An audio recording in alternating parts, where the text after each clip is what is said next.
कोल्हापूर जिल्ह्यामध्ये विशेषतः महाराष्ट्रामध्ये जे काही प्रचंड पाऊस पडला, ढगफुटी सदृश्य पाऊस पडला, मराठवाडा असेल इतर महाराष्ट्रातले सगळ्या जिल्ह्यांमध्ये सुद्धा या सगळ्यांमुळे खूप नुकसान झाले। साहजिकच ज्या दिवशी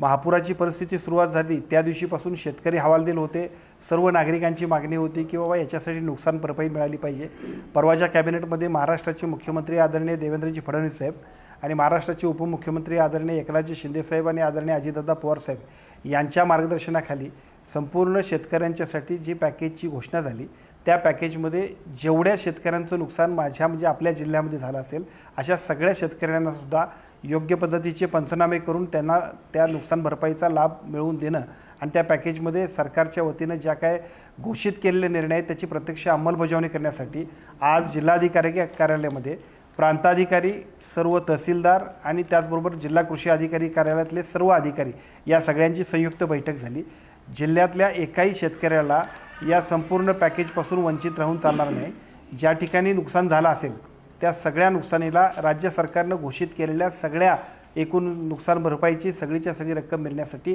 आणि तीही दिवाळीच्या आत मिळण्यासाठी आम्ही निर्णय आणि निर्देश दिलेत आणि ज्या गतीने आमची सगळी यंत्रणा काम करते त्या सगळ्या गतीमुळे आठवड्याभरामध्ये या सगळ्याचा रिझल्ट मिळेल। विशेषतः मागच्या सप्टेंबर महिन्यातली जी काय ऑगस्ट महिन्यातला जो एकूण नुकसान भरपाई होती ती झालेली आहे, परंतु त्यानंतरची जी काय पुढची नुकसान भरपाई होण्यासाठी जे काय सर्वे करणं, पंचनामा करणं या सगळ्या गोष्टी अजून सुद्धा अपुऱ्या होत्या, त्या सगळ्या पूर्ण करण्याबद्दल आपण कृषी विभागाला आणि महसूल विभागाला सूचना दिलेत। या सगळ्या सूचनांच्या माध्यमातून ते सर्व पंचनामे योग्य पद्धतीने करणं, शेतकऱ्यांना विश्वासात घेऊन करणं आणि सर्व पात्र शेतकऱ्यांना की ज्यांचं नुकसान झालंय, ज्यांच्या शेतीचं नुकसान झालंय, घराचं नुकसान झालंय त्या सगळ्यांना लाभ मिळवून देण्यासाठी कोल्हापूर जिल्ह्याचं संपूर्ण प्रशासन अतिशय योग्य पद्धतीने काम करेल याबद्दलच्या सूचना सुद्धा आपण दिलेल्या आहेत।